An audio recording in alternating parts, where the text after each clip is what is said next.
Hello, everyone. I am the Sleeper Man, and I am here to help you today. I know you use this video to fall asleep, so before that, like the video and subscribe to the channel also. Where are you from? And what time are you watching now? Get comfortable and relax. Ever park your truck in the dead of night? Rain tapping against the windshield, only to hear something that shouldn't be there?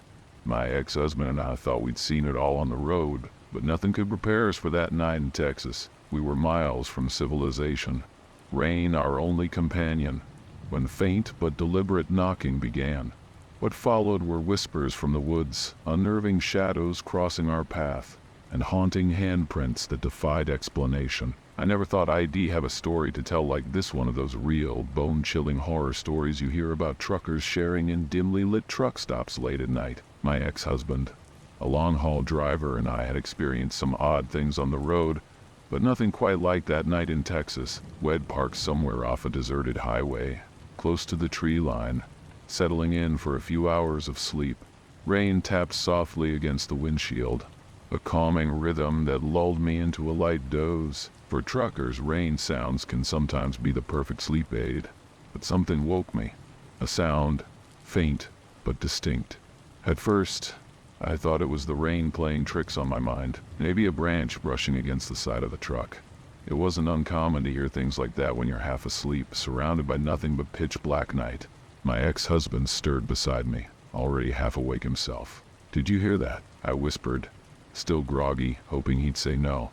He nodded, quietly slipping out of the bed, grabbing the flashlight he kept close by. He wasn't one to take chances, especially after some sketchy incidents we'd had in the past.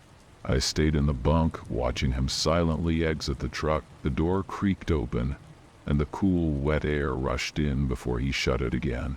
I pulled the blanket tighter around me, the quiet returning for a moment. Then I heard it again, a light tapping on the truck door, like knuckles rapping softly but deliberately. My heart pounded in my chest as I shot up, eyes wide in the dark. Someone was definitely out there. My ex was still outside, so I knew it wasn't him. For a moment, I froze.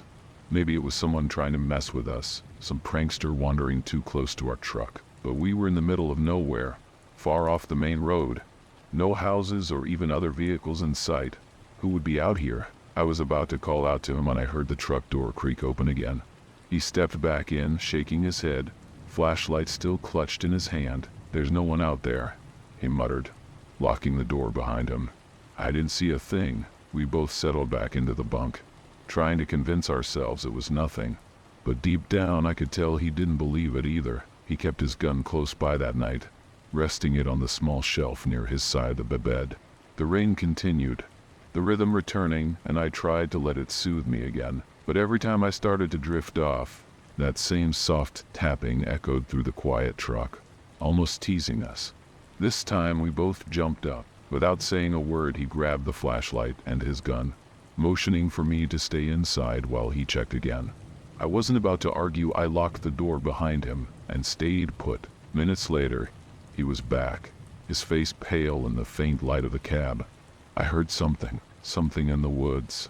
His voice was low, barely above a whisper. I glanced out the window, but all I could see was darkness pressing against the glass. The rain had stopped, leaving behind a damp silence that felt even heavier than before. "What did you hear?" I asked, my voice shaky now. He didn't answer right away, just stared out into the night. Then, finally, he said, "Voices." I heard voices. I stared at him, unsure if I'd heard right. "Voices? Out here? In the middle of nowhere?" I shook my head, trying to wrap my mind around it. "Are you sure?" I asked, my voice barely audible.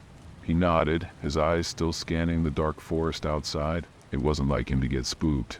He was a trucker through and through. Had been for years. We'd been through more than our fair share of weird encounters, from hitchhikers to strange figures on the roadside. But nothing had ever gotten under his skin like this. I could feel his tension in the small space of the truck cab. It was palpable, like a third presence sitting between us. He didn't wait for me to ask again. He pulled on his boots and grabbed his jacket. "I am going to check it out," he said firmly, like it was the only logical thing to do. His gun and flashlight were in hand, and before I could protest, he was out the door again, disappearing into the darkness. I sat there, frozen for a moment, my mind racing with all the possibilities of what could be out there. A cold chill crept over me. Even though the rain had stopped and the air outside was humid, the quiet was almost unbearable. My heart pounded in my chest as I stared out into the night, trying to see something, anything. And then I heard it, just faintly at first, but then clearer. Voices. They were distant, like a murmur carried on the wind, too far away to understand, but undeniably human. I jumped up, fumbling to unlock the door, and dashed outside. The night was thick, the only light coming from the faint glow of the truck's running lights. I found him at the back of the trailer, staring into the woods, his flashlight aimed but not moving. He didn't notice me at first as I came up behind him. "What is it?" I whispered. He flinched slightly, then motioned with his flashlight. "Listen." I stood beside him, straining to hear, and there it was again, those voices, drifting in and out like whispers on the breeze. They seemed to come from deep within the woods, somewhere beyond the reach of our flashlights. But what was strange, almost unnatural, was the way the sound seemed to move. One moment it was on our right, then it shifted to the left, as if the people or whatever was making the sound were circling us. But there were no footsteps, no rustling leaves, just the disembodied voices floating in the night. "We need to get back in the truck," I said, trying to keep the panic out of my voice. But he was too focused, too curious. I could see it in his eyes, that determination to figure out what was going on. He stepped forward, toward the trees, and I grabbed his arm. "We don't need to know what that is. We need to leave." But it was too late. As if on cue, a shadow moved, glided across the road ahead of us. We both saw it. A dark figure crossing from one side of the highway to the other, just beyond the reach of our lights. My breath caught in my throat, and for a split second I thought I was imagining things. But then I heard him mutter, "Did you see that?" I nodded, my heart racing. "We need to go now," he finally agreed. We backed away from the trees, keeping our eyes on the road where the shadow had crossed. Once we reached the truck, we didn't waste any time. He started the engine, and I scrambled into the passenger seat, locking the door behind me. The rain started again, light at first but steady, like it was trying to wash away whatever had just happened. As the truck began to roll forward, we both kept our eyes on the road. The headlights cut through the darkness, illuminating nothing but empty pavement and the occasional tree swaying in the wind. But just as we began to relax, just as we thought we'd left whatever it was behind, we saw them again. Only this time, there were more. I couldn't believe what I was seeing. There they were again, dark, indistinct figures moving across the road in front of us. They weren't solid, not in the way people are. It was like watching shadows glide. But these things had form. I counted at least 5 of them, all moving in the same direction, crossing from one side of the road to the other, disappearing into the darkness beyond the trees. The truck's headlights couldn't penetrate deep enough to make out where they went. It felt like we were in the middle of a scary tales nightmare. "What the hell is going on?" I muttered under my breath, gripping the seat as we drove closer to where we'd seen them. My husband, ex-husband, didn't answer. His knuckles were white against the steering wheel, and I could hear his breath quickening. As we approached the spot where the figures had crossed, he slowed down, shining the brights down the road. There was nothing there, no sign that anyone or anything had been on the road at all, but I could feel it, that same heavy weight in the air, pressing down on us. It wasn't just the rain that had started falling more heavily. It was something else, something unnatural. The air felt thicker, like we were driving through more than just a storm. It was the kind of atmosphere you'd expect from those true stories compilations of the unexplained. The ones you hear when you're trying to fall asleep, but instead get stuck in a cycle of creepy bedtime stories playing over and over. "You think we're losing it?" he finally asked, breaking the silence. I said quickly, my voice firmer than I felt. "We both saw them. There's something out here, but I don't know what." He nodded but didn't respond. The truck rumbled forward, and the sound of the rain pounding against the windshield was the only thing that filled the space between us. It was like some bizarre soundtrack to a scary compilation you'd find online. We drove for a few minutes without seeing anything else, the tension easing just slightly. But then, as we rounded a bend, the rain-soaked road opened up to a clearing, and that's when we saw it. Ahead of us, in the middle of the road, was a figure, standing dead center in our lane. It wasn't moving, just standing there facing us. My ex slammed on the brakes, and the truck came to a jarring stop, the screeching tires echoing into the night. My heart was in my throat. The figure didn't flinch, didn't move. It was a man, or at least shaped like one. His clothes were ragged, dripping wet from the rain. But something was off. His head was down, and even from a distance, I could see his chest rising and falling unnaturally fast, like he was breathing too hard, too quickly. "What do we do?" I asked, my voice shaking. "We wait," he replied, keeping his eyes on the figure. And so we did.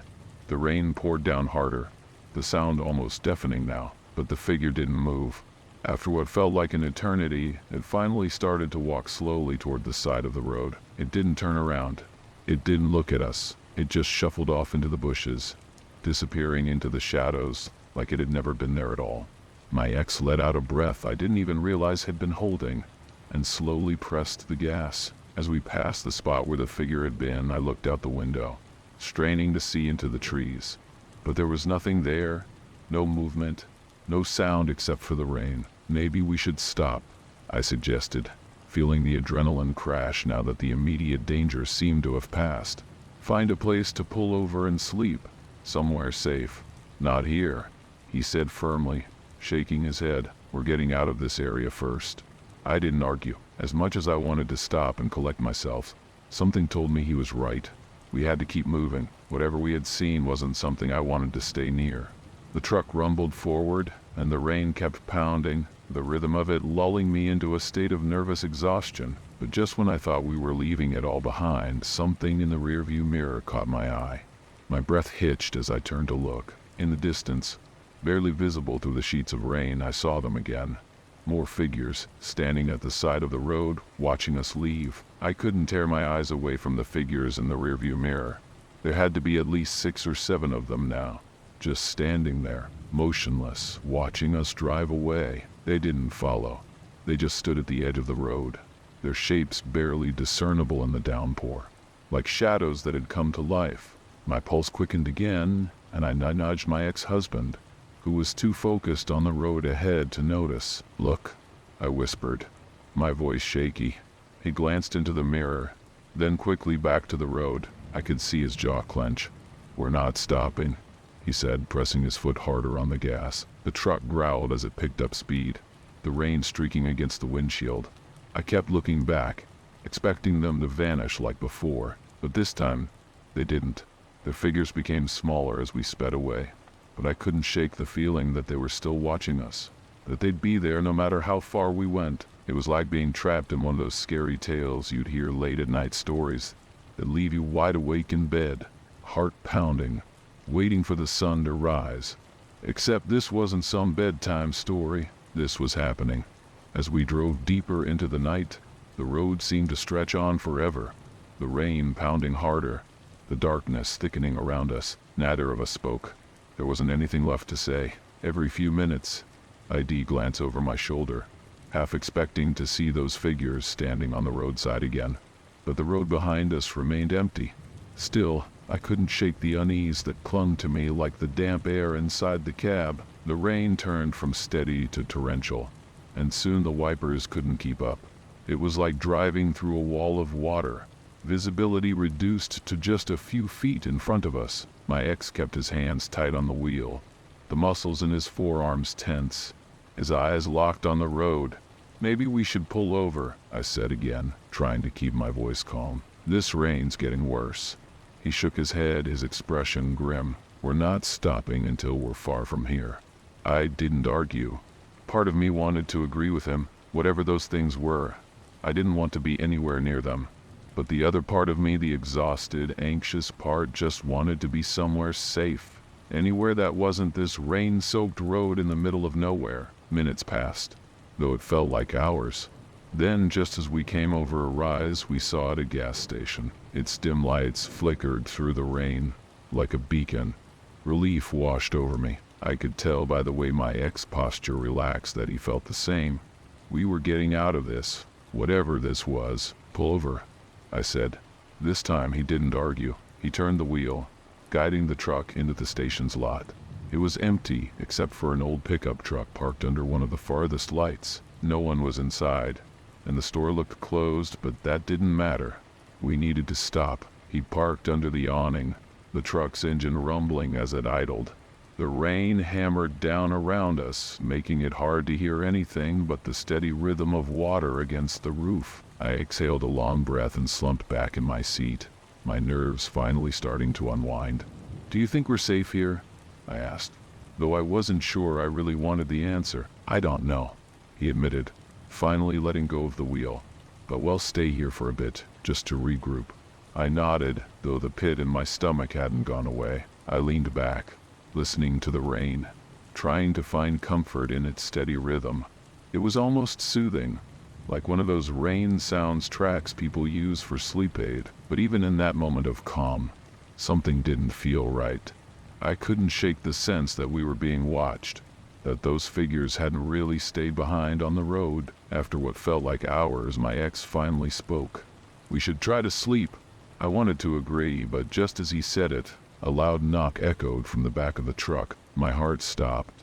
We both froze, staring at each other in the dim light of the dashboard. "You heard that right?" I whispered. "Yeah," he said, his voice low, barely more than a breath. "Stay here." He reached for the flashlight, the same one Head used earlier, and slowly opened the door.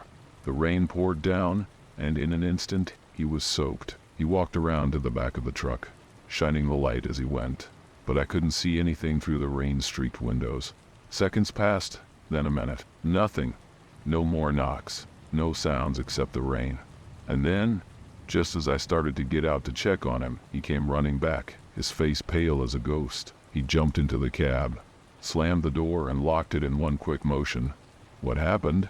I asked, panic rising in my chest. There's handprints all over the back of the truck," he said, his voice shaking. "Hundreds of them. We didn't stay long enough to find out more."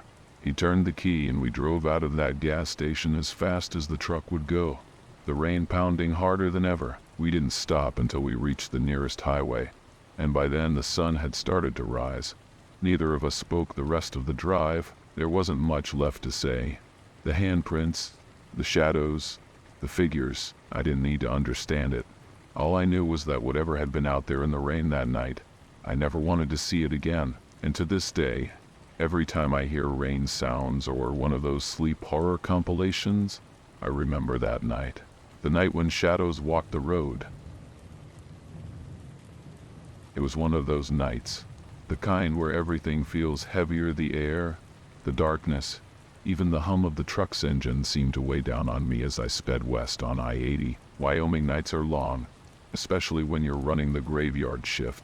The rain had started to come down in slow, rhythmic droplets against the windshield, and the steady patter was almost hypnotic. For some reason, the rain sounds helped calm my nerves, even though there was something eerie about the whole scene.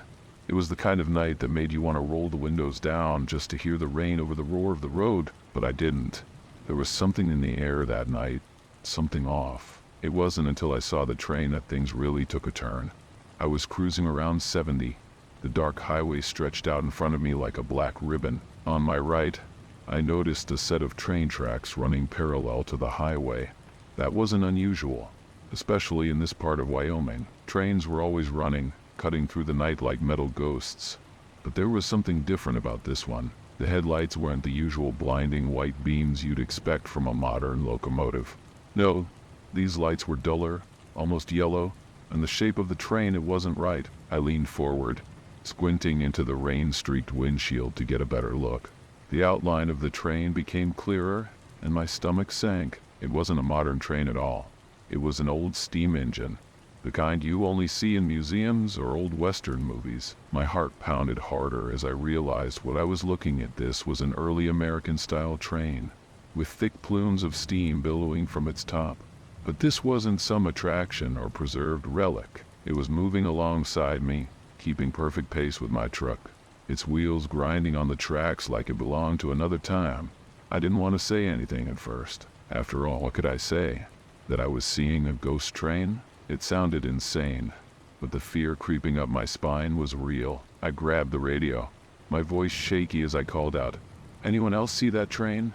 There was a long pause before two other drivers responded, both hesitant, like they didn't want to admit what they were seeing either. "Yeah," one finally said.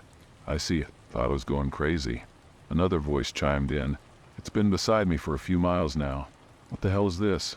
I couldn't take my eyes off it. The rain was coming down harder now, the rain sounds blending with the hiss of the steam from the train. Then, as quickly as it had appeared, it was gone. 1 minute it was there, the next nothing. No fading into the distance, no slowing down. It just vanished, like it had never been there in the first place. The only evidence that it had existed at all was the lingering tension in the pit of my stomach and the silence on the radio. I tried to shake it off, chalk it up to a trick of the light or my own exhaustion. But the more I thought about it, the more uneasy I became. It wasn't just the train itself that unnerved me. It was the feeling that something was wrong, that something had been watching me from that steam engine. Something that didn't belong in this time, or maybe even this world. As the rain continued to fall, I turned up the volume on the radio, hoping some old country music or a podcast could drown out the lingering unease. But no matter how hard I tried to focus on the road ahead, I couldn't shake the feeling that what I had seen wasn't just some trick of the night. It was real, too real. The rain hadn't let up. In fact, it seemed to be coming down harder as I pushed further along I-80, the wipers working overtime just to give me a few seconds of visibility. There was something about the rain at night that always got to me. It wasn't just the monotony of the droplets against the windshield. It was the way the sound, those soft rain sounds, seemed to amplify the loneliness of the road. It was the perfect backdrop for those true stories you hear from truckers about strange things happening on the highways, things that make you question your sanity. But that train, I knew what I saw, and I couldn't stop thinking about it. I checked the clock. It was a little after 3 a.m., the witching hour, as some call it. Not that I believed in all that. Still, the roads were empty, and the only thing lighting up the highway were my headlights and the occasional flash of lightning in the distance. I was running solo for this leg of the trip, my father still recovering from surgery, so the cab was silent, except for the hum of the engine and the patter of rain. I'd done this route dozens of times, but tonight something felt off. Maybe it was the steam train, maybe just my tired mind playing tricks on me. It wasn't long before the unease shifted into something more tangible. Out of nowhere I heard a voice, clear as day. It came from inside the cab. "Can you help me?" I nearly jerked the wheel in surprise, my heart hammering in my chest. I glanced over at the passenger seat, but there was no one there. I was alone. I double-checked the locks and everything before taking off, so it wasn't possible that anyone had snuck in. I shook my head, chalking it up to exhaustion, maybe even a little hallucination. It happens to the best of us when we've been on the road too long. But then I heard it again, louder this time. "Can you help me?" The voice was male, desperate, and it was definitely coming from inside the truck. I swallowed hard and forced myself to look again, more carefully this time. That's when I saw him, a man, sitting right there in the passenger seat, like he had been there the whole time. He was wearing buckskins, the kind you'd associate with old Western movies, with long hair and a serious, haunted look in his eyes. I blinked, certain I was losing it, but he didn't disappear. He just sat there staring straight ahead like he belonged there. "What the hell?" I whispered, too stunned to even feel afraid. My hands gripped the wheel tighter, my knuckles turning white. The truck continued speeding along at 68 miles per hour, and the rain pounded harder against the windshield. I should have stopped. I should have pulled over, gotten out, and maybe even called someone. But I didn't. I kept driving as if stopping would somehow make it worse. "I need reinforcements," the man said, his voice barely above a whisper. His eyes met mine for the first time, and there was something in them, something old, desperate, and full of regret. I knew in that instant who he was, though it made no sense. George Custer.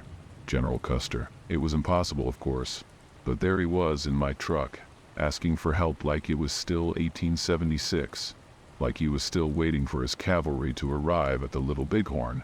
I didn't know what to say. What do you say to a dead man, to a figure from history sitting in your cab, looking just as real as the rain falling outside? My throat was dry, and I could barely manage to get the words out.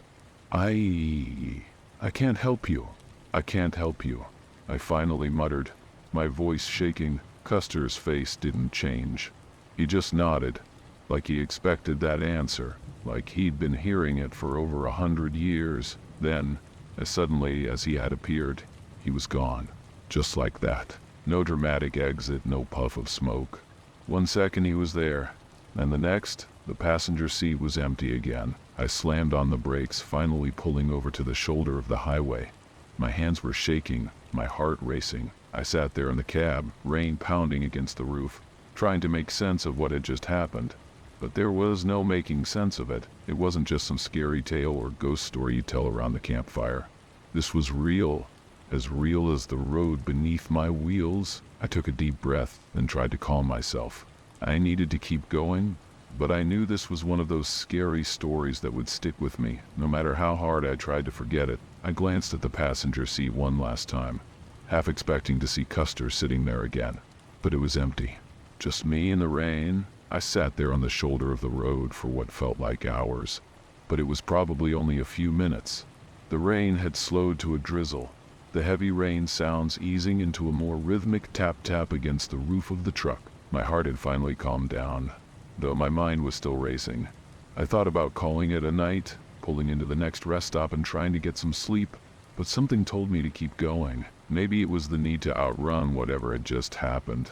Or maybe I thought if I stopped, I'd start questioning my sanity. I cranked the engine back to life and merged back onto I-80, determined to finish the trip, no matter what.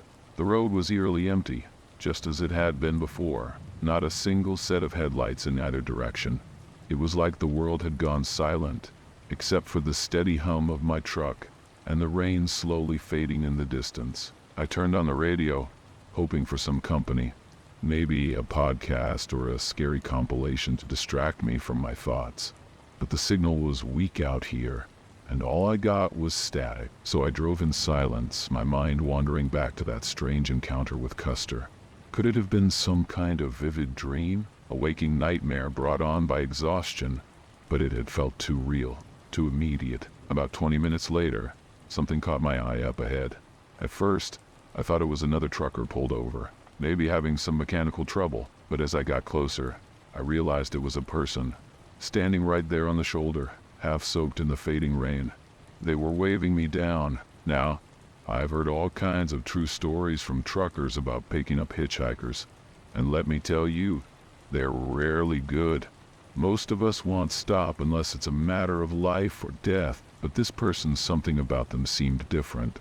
They were wearing a long dark coat, hood pulled up to shield them from the rain, and from what I could see, they looked cold, shivering even. Against my better judgment, I slowed down, bringing the truck to a stop just a few feet ahead of them. I don't know what possessed me to do it, maybe some lingering guilt from not being able to help Custer, but I rolled down the window just enough to call out, "You need a lift?"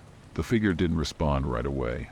They just stood there for a second, like they were deciding whether to take me up on the offer. Finally, they nodded and started walking toward the truck, their movements slow and deliberate, like they were exhausted.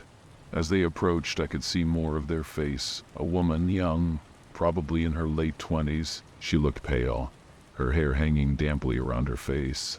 Something about her appearance sent a chill down my spine, but before I could change my mind, she climbed into the passenger seat. "Thanks," she said, her voice barely above a whisper.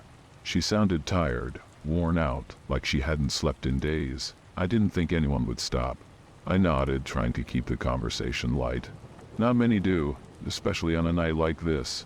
I flicked the wipers up a notch as the rain picked up again. "Where you headed?" She hesitated, like she wasn't sure how to answer. "Just west, as far as you can take me." There was something off about her, but I couldn't put my finger on it. Maybe it was the way she avoided eye contact, or the strange way she clutched at the edge of her coat like she was trying to keep herself together. I didn't press her for details. Sometimes, people just needed to get away from something, and it wasn't my place to ask why. We drove in silence for a while, the rain intensifying once again. The rhythmic sound of the rain sounds had an almost hypnotic effect, and I could feel my eyelids growing heavy. I glanced over at her a few times, but she just stared out the window, watching the dark landscape roll by. After a while, I couldn't take the silence anymore. "You been out here long?" I asked, hoping to break the tension. She didn't answer right away. When she finally did, her voice was so soft I could barely hear her. "A long time, longer than you believe." Something in her tone made the hairs on the back of my neck stand up. I shot her a sideways glance, but she still wasn't looking at me, just staring out into the darkness, her expression unreadable. I suddenly felt the urge to turn the truck around, drop her off anywhere but here, but it was too late. I had already picked her up, and something told me that wasn't the kind of decision you could just undo. The rain hadn't let up. If anything, it was coming down even harder now, the windshield wipers barely keeping up with the downpour. I glanced over at the woman again, my grip on the wheel tightening. She hadn't said much since she got in, and every time I tried to make small talk, her responses were vague, almost like she wasn't really there. I'd picked up hitchhikers before, but this was different. There was a tension in the air, something I couldn't shake. It was like the moment she got into my truck, the atmosphere shifted, and the rain wasn't the only thing pressing down on me. "Where exactly are you going?" I asked, my voice sounding too loud in the cab. I wanted an answer, something concrete to ground the growing unease in my chest. But when she turned to look at me, her eyes were distant, like she was seeing something far away. "As far as you can take me," she said again, her voice flat. It was the same answer she had given before, but there was something about the way she said it this time that sent a shiver down my spine. She shifted in her seat, pulling her coat tighter around her, even though the truck's heater was blasting warm air. I couldn't shake the feeling that there was something wrong with her. Turning off, but I didn't want to press her for details. There's a kind of unspoken rule out here on the road: you mind your own business. But the silence was unbearable, so I tried again. "I've been driving these roads for years. Seen a lot of strange things out here." I chuckled, trying to lighten the mood. "Heard my fair share of scary tales too, mostly from other truckers. You know, those horror stories that keep you awake on long hauls." She didn't laugh, didn't even smile. Instead, she turned to me with an expression so cold it made my skin crawl. "I've seen things too," she whispered, her voice barely audible over the rain. "Things that aren't supposed to be here." I didn't know what to say to that. The way she said it, with that far-off look in her eyes, made me wonder what she had seen. But I wasn't sure I wanted to know. My heart was pounding in my chest, and I had to remind myself to keep my eyes on the road. The darkness outside seemed thicker, heavier, like it was closing in on us. I focused on the sound of the rain, trying to calm myself down. Just get through this, I thought. Drop her off and keep driving. But then she said something that made my blood run cold. "They're still following me, you know." I blinked, gripping the steering wheel tighter. "Who's following you?" I asked, my voice shaky. I didn't want to know the answer, but I couldn't stop myself from asking. She didn't look at me this time. She just stared out the window again, her breath fogging up the glass. "You'll see." My heart skipped a beat. I glanced in the rearview mirror, half expecting to see something out there in the dark. But there was nothing. Just the empty highway stretching behind us, swallowed up by the night. I swallowed hard, trying to keep my nerves in check. It was probably just some sleep horror nonsense, my mind playing tricks on me after being on the road too long. But deep down, I knew it wasn't just that. Minutes passed in tense silence, and the rain seemed to grow heavier, like a thick curtain of water surrounding us. Then, out of nowhere, the engine sputtered. My heart leapt into my throat as the truck slowed down, the engine groaning like it was struggling to keep going. "Come on," I muttered, tapping the gas pedal. "Not now." But the truck kept losing speed. I pulled over to the side of the road, cursing under my breath. This was the last thing I needed: a breakdown in the middle of nowhere, in the dead of night, with a stranger in the passenger seat. I turned to the woman, expecting her to say something, maybe offer some kind of explanation for the weird vibe that had been hanging over us since she got in. But when I looked at her, my breath caught in my throat. She was gone. The passenger seat was empty. I whipped my head around, searching the darkness outside the windows. But there was no sign of her. It was like she had vanished into thin air. My heart pounded in my chest, and a cold sweat broke out on the back of my neck. I jumped out of the truck, the rain drenching me instantly as I stumbled around to the passenger side, calling out for her. But there was nothing. No tracks in the mud. No sign she'd ever been there. I stood there in the rain, my mind racing. Had I imagined the whole thing? Was I losing it? But I knew what I'd seen. She had been there, sitting right next to me. And now she was gone. Shaking, I climbed back into the truck and slammed the door shut. The rain pounded against the roof, the only sound breaking the suffocating silence. I sat there for a long time, trying to make sense of what had just happened. But there were no answers, no explanations, just the eerie quiet of the night and the never-ending sound of rain. I turned the key in the ignition, half expecting the truck to refuse to start. But it roared to life as if nothing had happened. I pulled back onto the highway, driving west into the darkness, the haunting memory of the hitchhiker lingering in my mind. It was just another one of those scary tales truckers tell. A story you try to forget but can't. But this one felt too real. The road stretched ahead, endless and empty, and I couldn't shake the feeling that maybe, just maybe, I wasn't alone after all.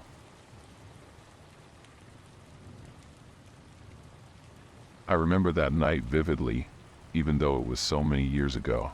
It was the mid to late 1990s and my aunt and I were driving back from the mall. The road we were on was a 2-lane stretch that would eventually become a highway.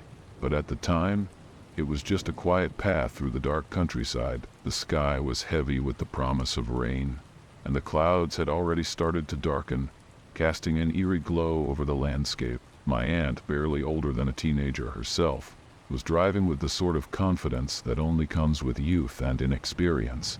As the sun began to set, we spotted a car pulled off to the side of the road. Now it was unusual to see another car here, especially with it being so late, and the sky so overcast.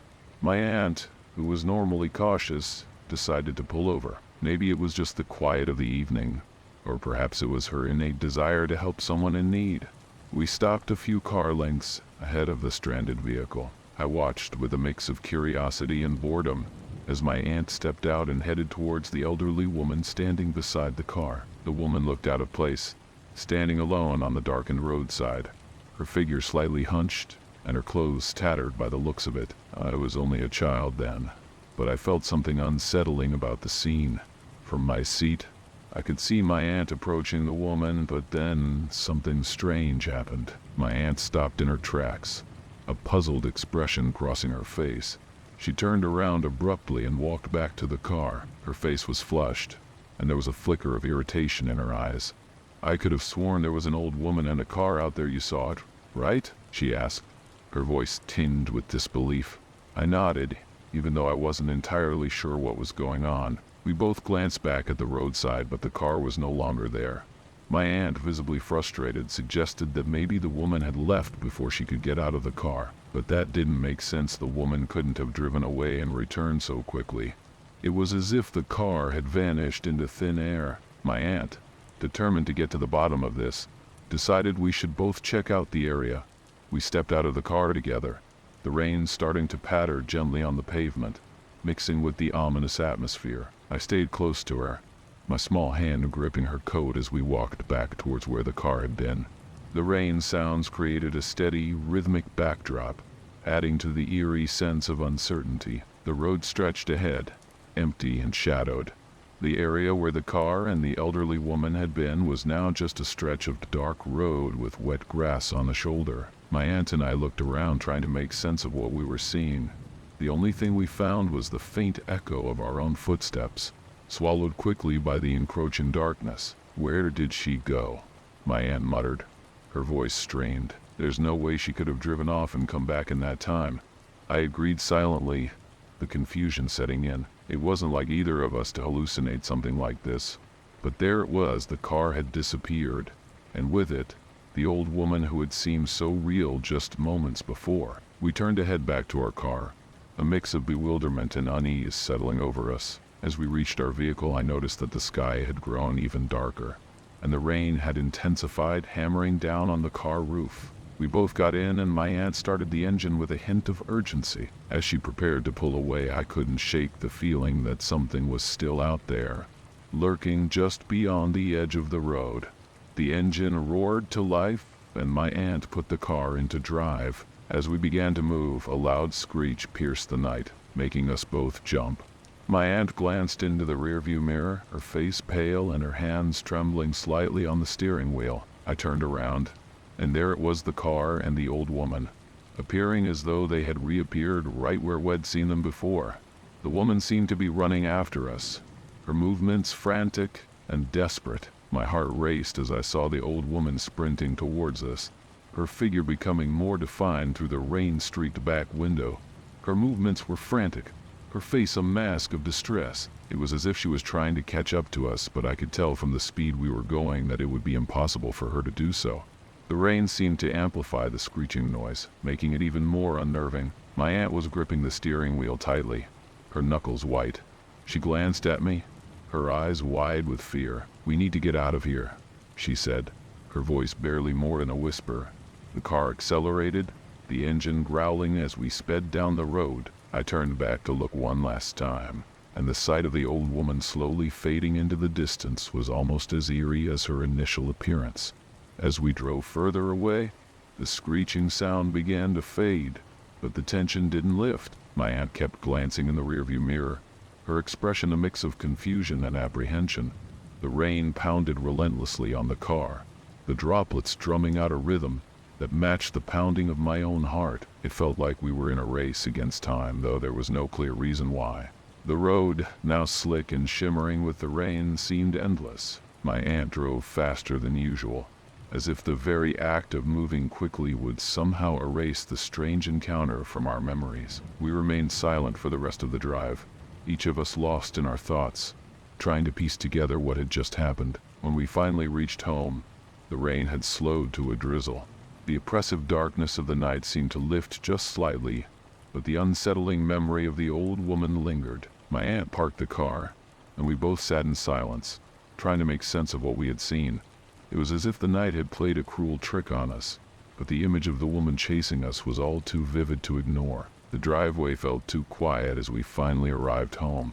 The rain had become nothing more than a light mist, barely touching the ground. My aunt and I sat in the car for a few minutes, catching our breath and trying to shake off the lingering dread. The world outside seemed unchanged, but our perceptions had been irrevocably altered by the night's events. We eventually got out of the car and went inside, the warmth of the house a stark contrast to the chill we felt. My aunt made a cup of tea for both of us, her hands still trembling slightly. As we sat at the kitchen table, she tried to reassure me, though her own anxiety was evident. "It's probably nothing," she said, more to herself than to me. "Just a strange coincidence." But it wasn't just a coincidence. We both saw the old woman, and the car that vanished and reappeared in the blink of an eye. The experience left a mark on both of us, a lingering sense of unease that no amount of warm tea could dispel. We spoke little about it, trying to avoid the subject altogether. It was as if talking about it would make the experience more real, more frightening. Over the years, whenever I bring up that night, people's reactions vary. Some laugh it off, others look at me with skepticism. But for my aunt and me, the memory is a shared enigma, a night of terror that we can't fully explain. The vanishing car and the old woman who chased us are part of our personal horror stories, a chilling tale that remains just beyond the reach of rational understanding. To this day, neither of us can say with certainty what happened that night. Was it a figment of our imaginations, a shared delusion brought on by the stress of the moment, or was it something more sinister? All we know is that the car disappeared and reappeared, and the old woman's desperate chase left an indelible mark on our memories. The experience remains a haunting, unresolved mystery, one that still evokes a shiver whenever we recount it. Summer nights in 1975 were unbearably hot, and on one particular evening, a group of us were suffocating in the stifling heat. Our boredom was as thick as the humidity in the air. With nothing else to do, someone suggested we try a seance.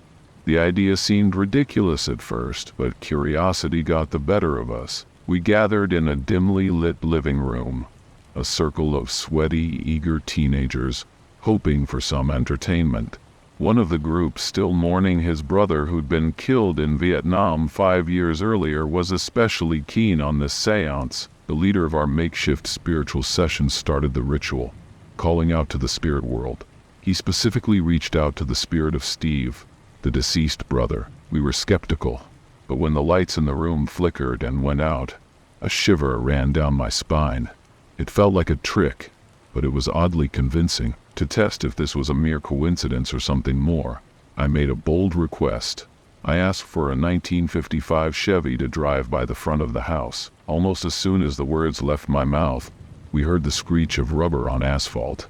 Everyone's eyes widened in disbelief as we rushed to the front window. There it was, a blue 1955 Chevy speeding down the street with no visible driver. Our initial shock quickly turned to action. We scrambled out the front door and grabbed our 10-speed bikes, eager to follow this strange apparition. The Chevy made a sharp left turn, and we were relieved to know the road ahead was a dead end. If we could catch up, we would surely see what had become of the car. We pedaled furiously, our hearts pounding with a mix of excitement and fear. When we reached the dead end, we skidded to a stop, expecting to see the Chevy parked, or perhaps see someone getting out, but the street was empty. We scoured the area, knocking on doors, asking if anyone had seen the car. No one had. It was as if the Chevy had vanished into thin air. The neighborhood, small and familiar, offered no answers.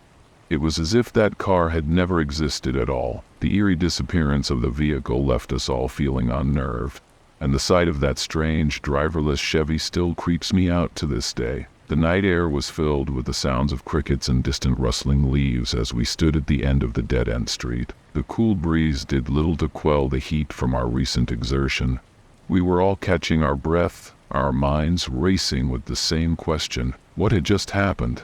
The blue 1955 Chevy had been so vivid in our memory, its presence so striking, yet now it was as if it had never existed. We exchanged uneasy glances, each of us hoping someone else would have an explanation. One by one, we muttered things like, maybe it was just a prank, or did we all see the same thing? But deep down, we knew something was off. We decided to split up, each of us checking different areas in the hope of finding any clue about the car's sudden disappearance. I took the route that led toward the nearby woods, which bordered our small town. The night was still and eerie, the only sounds the occasional snap of a twig underfoot and the distant hum of insects. My flashlight cut through the darkness, revealing nothing but shadows and the occasional curious raccoon. Minutes turned into hours as we searched, but no one found anything. The Chevy was nowhere to be found, and no one had heard or seen anything unusual. We reconvened at the end of the street, the frustration and fear palpable in our voices. It was clear that we weren't going to find any answers that night, and the events of the evening left us all feeling deeply unsettled. As we walked back to our homes, the silence of the night seemed heavier, almost oppressive. The rain sounds in the distance hinted at a storm approaching, adding to the sense of foreboding that hung over us. The once familiar streets of our small town now seemed foreign, cloaked in an unsettling darkness. Each of us was left with a lingering question. Had we really witnessed something supernatural, or was it all just a trick of our imagination? The mystery of the phantom Chevy was far from solved, and the night's events had left an indelible mark on all of us. The next day, we gathered at a local diner, a place that had always been our hangout. The usual chatter and clinking of coffee cups were overshadowed by the uneasy silence that hung over us. Each of us was lost in thought, reflecting on the bizarre events of the previous night. The phantom Chevy had become a haunting topic of conversation, one that seemed to grow more unsettling with every retelling. We tried to rationalize what we had seen. Maybe it was a trick of the light, or an old car being driven without its headlights on. But deep down, each of us knew that the image of that driverless Chevy speeding down the street was too vivid to dismiss easily. The more we discussed it, the more our explanations felt like flimsy excuses. No one wanted to admit it, but we were all creeping closer to a terrifying conclusion. We might have witnessed something truly strange. Later that afternoon, a few of us decided to revisit the scene, hoping that daylight might offer new insights. The area around the dead end was just as we had left it, unchanged by the night's events. We looked around for any signs of the mysterious Chevy, but there was nothing out of the ordinary. The only thing that seemed different was the growing sense of dread we carried with us, a feeling that perhaps we had opened a door to something that should have remained closed. As evening approached, the sky darkened and clouds rolled in. The rain sounds in the distance grew louder, providing a stark contrast to the heat of the previous day. We decided to head back home, each of us feeling a mixture of relief and anxiety. The storm seemed to echo our inner turmoil, adding to the eerie atmosphere that had settled over our small town. The following days brought no new information about the phantom Chevy. Life resumed its normal rhythm, but the memory of that night lingered in our minds like a shadow. We never saw the blue 1955 Chevy again, and the bizarre incident became a story we would occasionally recount, always with a shiver. It was a chilling chapter in our lives, one that left us with more questions than answers, and a lingering sense of unease that never quite faded. Months passed since the night of the phantom Chevy, and the heat of summer gave way to the crisp chill of autumn. The memory of that eerie night had faded somewhat into the background of our lives. Though it was never entirely forgotten, the oddities of that evening remained a chilling anecdote among our group. A story we'd recount with a mix of nostalgia and dread. One chilly evening, as I was cleaning out my garage, I stumbled upon an old box of forgotten items. Among the dusty relics of my teenage years was a stack of old photos and mementos from that summer. I flipped through the pictures, each image evoking a sense of nostalgia, until I came across a photo of my friends and me from the night of the seance. We were all laughing and posing, seemingly carefree, completely unaware of the chilling experience that awaited us. As I stared at the photo, I couldn't help but reflect on how that night had changed us. It wasn't just about the supernatural or the unexplained. It was about our own perceptions and the fear that lingered in the unknown. The phantom Chevy had become a symbol of something deeper, a reminder of how easily our ordinary lives could be disrupted by the inexplicable. I decided to visit the spot where the Chevy had vanished, hoping to find some closure. The neighborhood looked the same, quiet and unassuming, with children playing and neighbors chatting. The sense of foreboding that once cloaked the area had dissipated with time, leaving behind a normalcy that seemed almost mundane in comparison to that fateful night. I stood at the dead end, reflecting on how a single, inexplicable event could leave such a lasting impact. The phantom Chevy remains a vivid memory, a story of true trucker horror that continues to haunt me. The car never reappeared, and the mystery of its disappearance never fully resolved. But as I looked around, I realized that sometimes the most frightening things are not what we see, but what we can never fully understand. It was a chilling reminder of the boundaries between reality and the unknown, a story we would always remember as part of our shared history.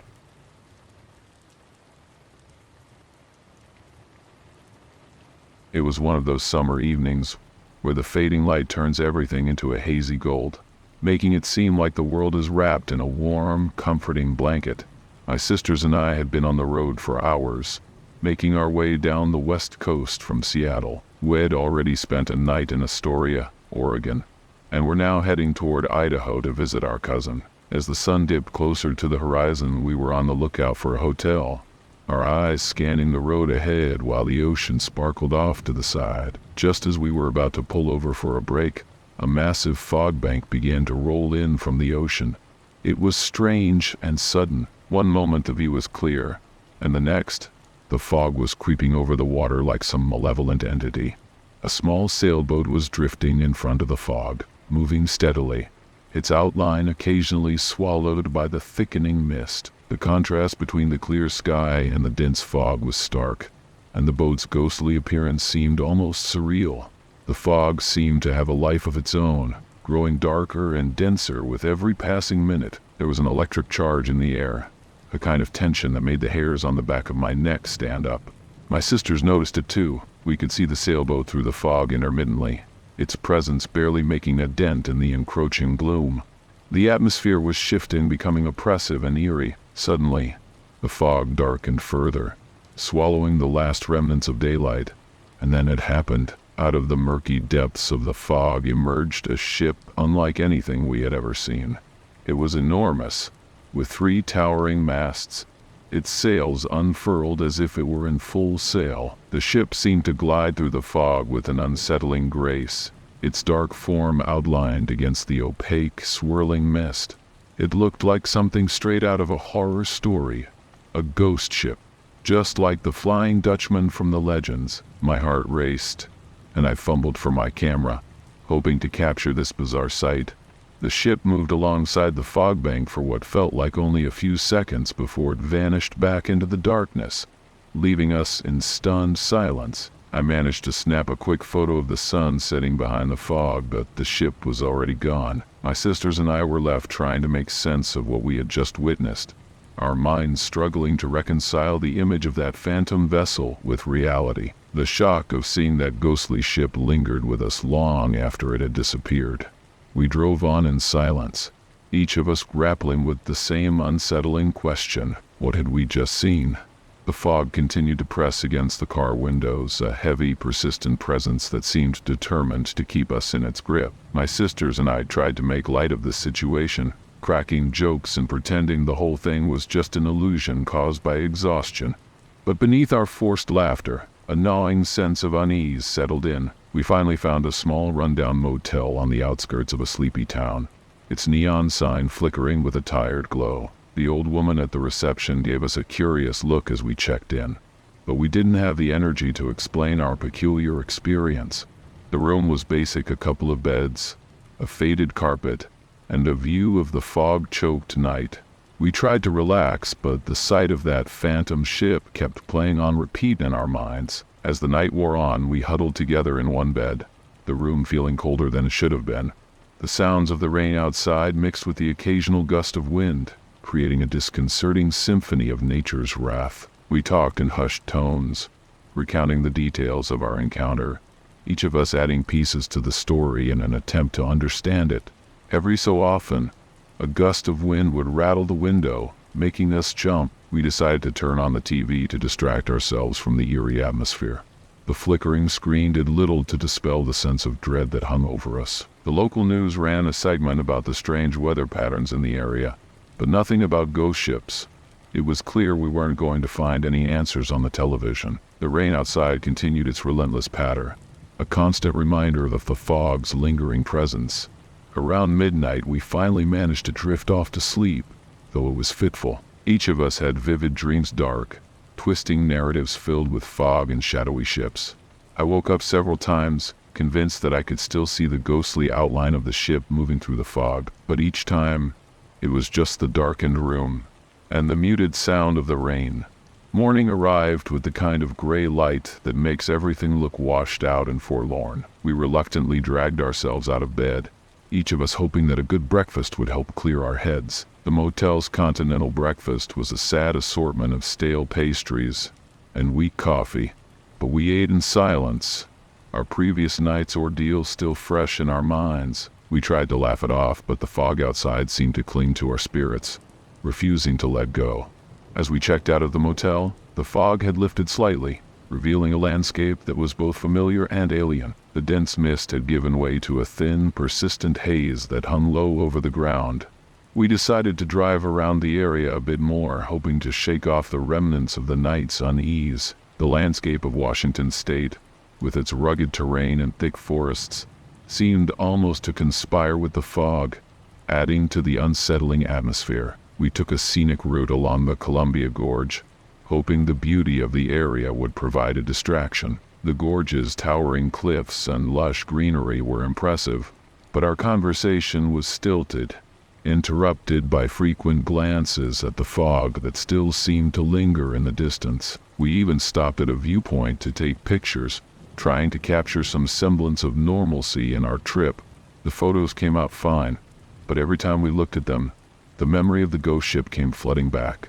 The drive was eerily quiet, punctuated only by the soft hum of the engine and the occasional creak of the car's suspension. We each took turns driving, trying to keep our minds occupied, but it was clear that the previous night's experience had left a mark. We speculated about the fog and the ship, debating whether we had seen something real or if our minds had played tricks on us. Our theories ranged from a shared hallucination to an elaborate prank, but none of them felt satisfying.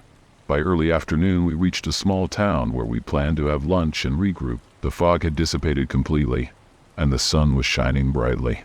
We tried to focus on the present, enjoying the brief respite from the tension. But as we ate, the strange encounter from the night before lingered in our thoughts. a reminder of how quickly reality can shift from the ordinary to the extraordinary. As we finished lunch and prepared to continue our journey, the mood in the car was lighter, though the events of the previous night still hung over us. We made a pact to put the ghostly ship out of our minds and enjoy the rest of our road trip. The open road stretched out before us, a ribbon of asphalt winding through the picturesque landscape of Washington State. The drive was serene, with the sun shining and the fog long gone. We crossed state lines into Idaho, where the scenery changed to rolling hills and open fields. We talked more freely, discussing our plans for the rest of the trip and trying to enjoy the moments we had left. The ghost ship seemed like a distant memory, overshadowed by the beauty of our surroundings and the anticipation of visiting our cousin. However, as we neared our destination, the conversation inevitably turned back to the ship. We couldn't help but wonder if the fog had somehow played a role in our experience, creating a perfect environment for something unusual to appear. We spoke about the possibilities, from natural phenomena to mere chance, but none of our explanations felt entirely satisfying.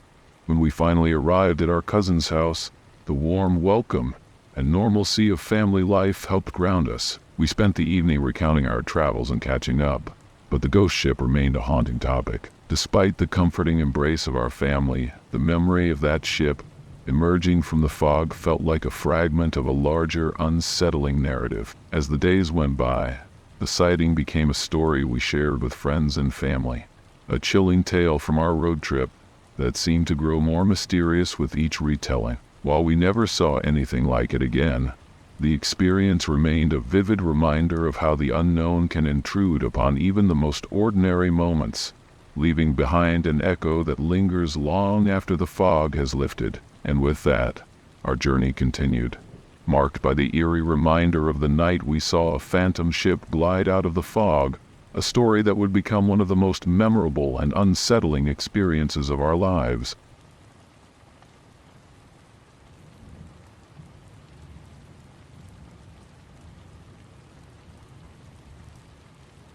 It was December 1965, and I was 17, stranded and broke at the Pan Am halfway house in Karachi, Pakistan.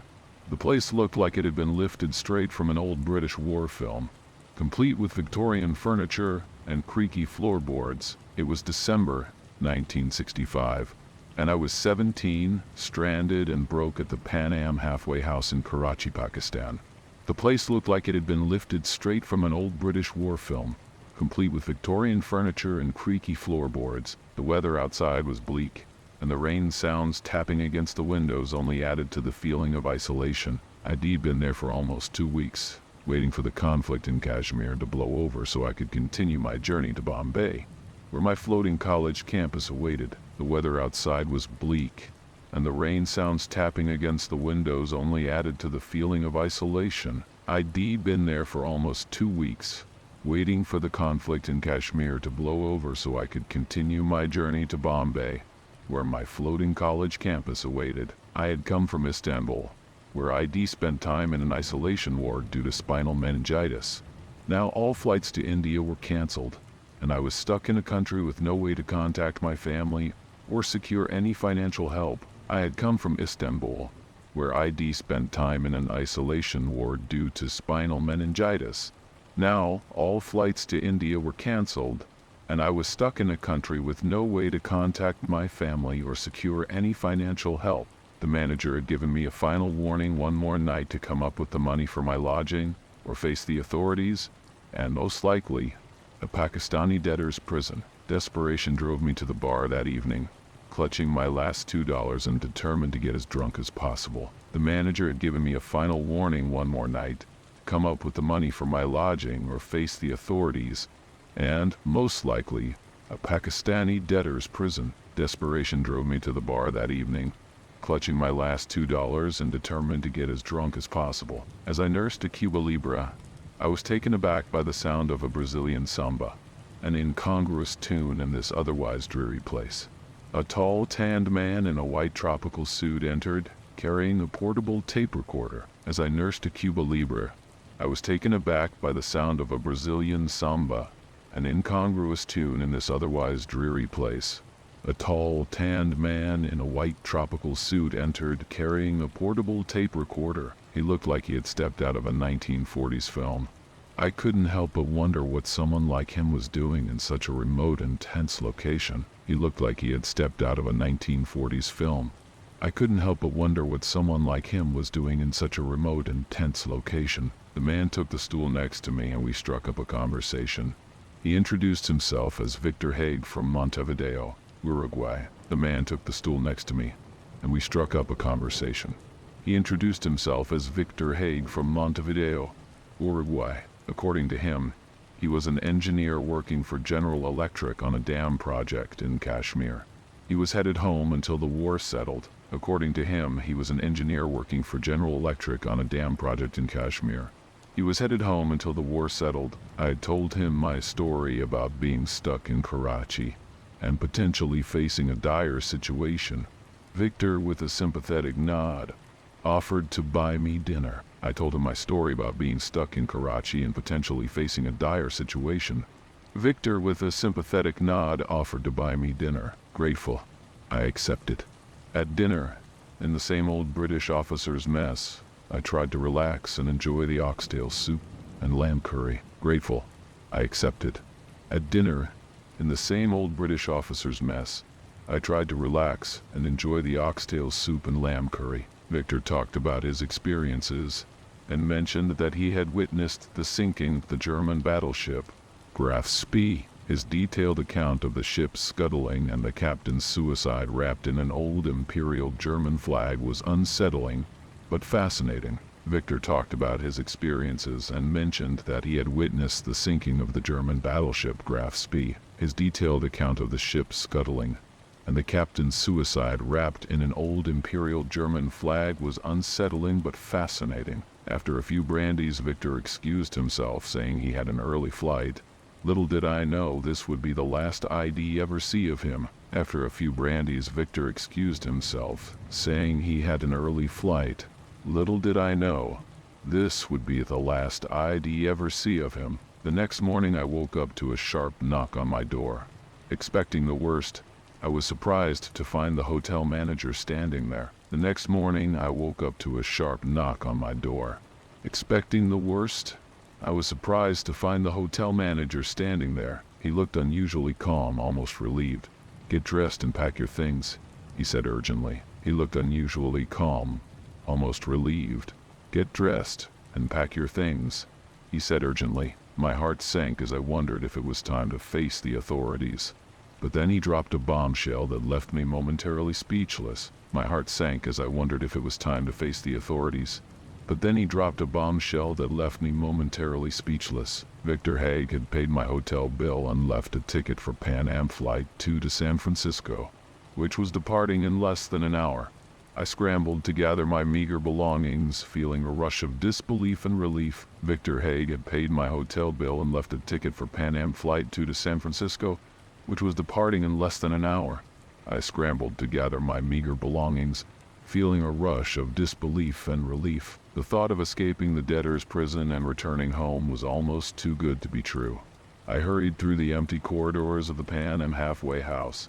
The rain sounds outside providing a relentless backdrop to my frantic packing. The thought of escaping the debtor's prison and returning home was almost too good to be true. I hurried through the empty corridors of the Pan Am halfway house.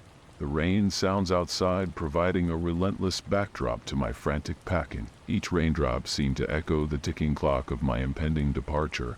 As I made my way to the airport, I kept replaying the previous night's events in my mind. Each raindrop seemed to echo the ticking clock of my impending departure. As I made my way to the airport, I kept replaying the previous night's events in my mind. Who was Victor Haig? How had he known about my situation? Who was Victor Haig? How had he known about my situation? The more I thought about it, the more surreal it seemed. Had he really been an engineer with General Electric? Or was there more to his story? The more I thought about it, the more surreal it seemed.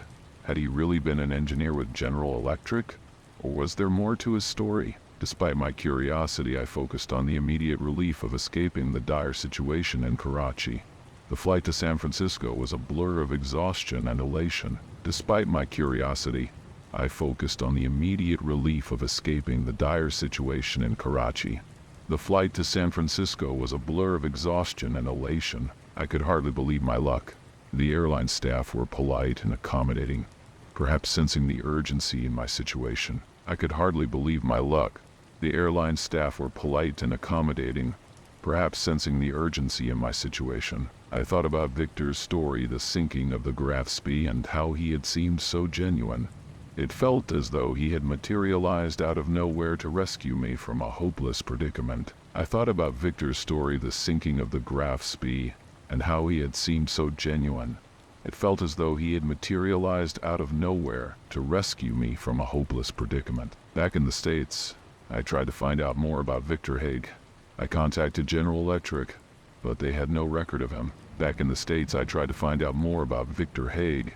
I contacted General Electric, but they had no record of him. The mystery surrounding his identity grew.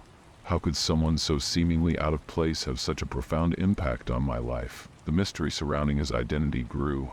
How could someone so seemingly out of place have such a profound impact on my life? The enigma of that night remained, leaving me with lingering questions about the strange man who had come to my aid. Once I was back in the United States, I couldn't shake the memory of Victor Haig. The enigma of that night remained, leaving me with lingering questions about the strange man who had come to my aid. Once I was back in the United States, I couldn't shake the memory of Victor Haig. I spent weeks trying to find any trace of him, contacting General Electric and even reaching out to acquaintances in Montevideo. The details had shared about witnessing the sinking of the Graf Spee intrigued me, yet no one seemed to know anything about him. I spent weeks trying to find any trace of him, contacting General Electric and even reaching out to acquaintances in Montevideo. The details had shared about witnessing the sinking of the Graf Spee intrigued me, yet no one seemed to know anything about him. Months passed, and my efforts to track down Victor remained fruitless. His name didn't appear in any official records, and General Electric insisted there was no such employee. Months passed, and my efforts to track down Victor remained fruitless. His name didn't appear in any official records, and General Electric insisted there was no such employee. The unanswered questions about his true identity and the reasons behind his help gnawed at me. It was as if Victor had vanished from existence after that one fateful night. The unanswered questions about his true identity and the reasons behind his help gnawed at me. It was as if Victor had vanished from existence after that one fateful night. In the meantime, life resumed its normal pace. The unsettling nature of the encounter faded into the background of my daily routine, but the mystery of Victor Haig lingered like an itch I couldn't scratch. In the meantime, life resumed its normal pace. The unsettling nature of the encounter faded into the background of my daily routine, but the mystery of Victor Haig lingered like an itch I couldn't scratch. I occasionally thought about the strange coincidence of him being from Montevideo, where the Graf Spee had met its end. It seemed too coincidental to be mere happenstance. I occasionally thought about the strange coincidence of him being from Montevideo, where the Graf Spee had met its end. It seemed too coincidental to be mere happenstance. Years later, while traveling in Buenos Aires, I made a detour to Montevideo. The curiosity about Victor Haig never fully dissipated, and I wanted to see if I could find any clues about him. Years later, while traveling in Buenos Aires, I made a detour to Montevideo. The curiosity about Victor Haig never fully dissipated, and I wanted to see if I could find any clues about him. I contacted local authorities and sought help from the police commissioner, who kindly assisted me in searching through records. Despite our thorough investigation, we found no trace of Victor Haig or anyone by that name in Montevideo. I contacted local authorities and sought help from the police commissioner, who kindly assisted me in searching through records. Despite our thorough investigation, we found no trace of Victor Haig or anyone by that name in Montevideo. The more I delved into Victor's background, the more I uncovered a disquieting detail. I came across obscure German naval records indicating a Victor Haig had served on the Graf Spee and was killed in battle in 1940. The more I delved into Victor's background, the more I uncovered a disquieting detail. I came across obscure German naval records indicating a Victor Haig had served on the Graf Spee and was killed in battle in 1940. It was a chilling revelation, adding a layer of eeriness to the already bizarre encounter. The thought that the man who had so abruptly helped me might have been linked to such a tragic past left me unsettled. It was a chilling revelation, adding a layer of eeriness to the already bizarre encounter. The thought that the man who had so abruptly helped me might have been linked to such a tragic past left me unsettled. Years had passed since that strange night in Karachi, but the mystery of Victor Haig still haunted me. It was only recently, while going through some old papers and records, that I came across a letter I'd forgotten about. Years had passed since that strange night in Karachi, but the mystery of Victor Haig still haunted me.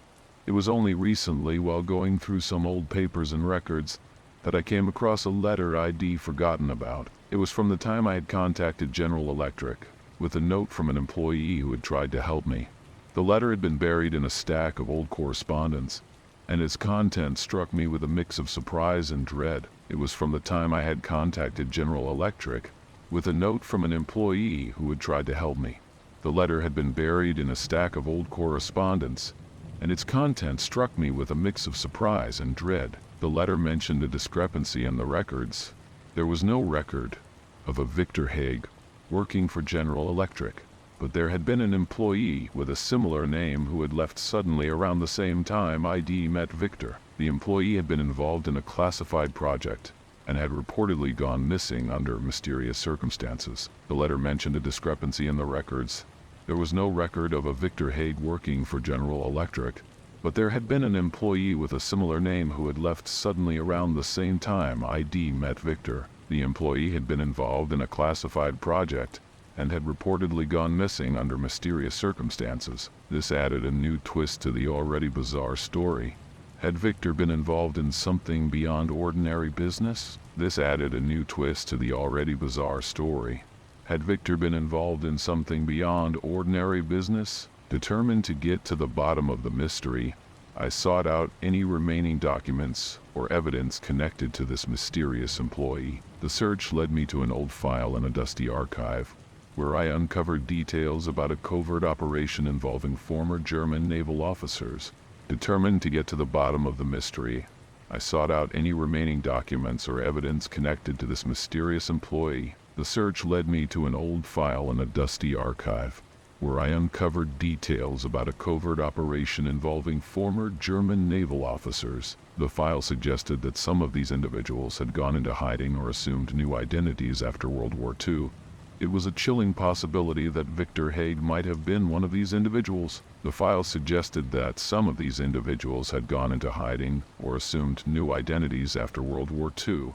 It was a chilling possibility that Victor Haig might have been one of these individuals. As I pieced together the puzzle, it became apparent that Victor's appearance and disappearance could be linked to a web of secrets and covert operations from the past. The realization that he might have been part of something much larger than a mere chance encounter was both unsettling and intriguing. As I pieced together the puzzle, it became apparent that Victor's appearance and disappearance could be linked to a web of secrets and covert operations from the past. The realization that he might have been part of something much larger than a mere chance encounter was both unsettling and intriguing. I couldn't help but wonder if Victor had helped me not out of mere kindness, but as part of a plan I could barely comprehend.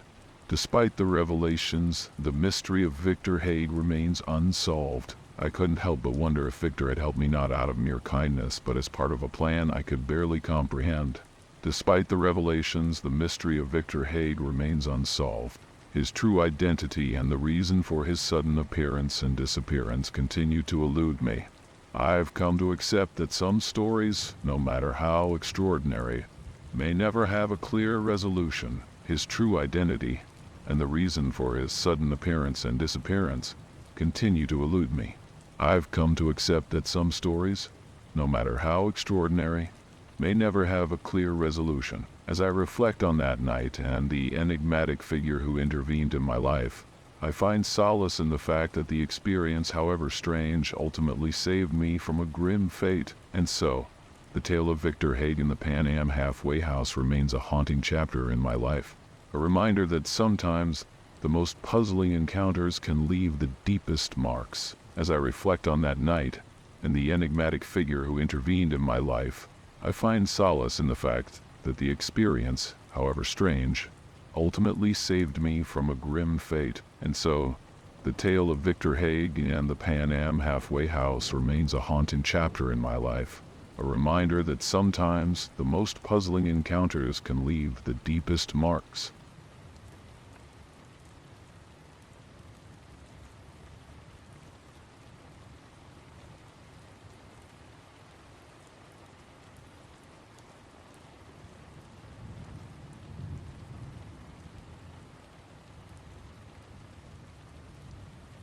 I've been trucking for years, and if there's one thing I've learned, it's that nothing is ever as simple as it seems.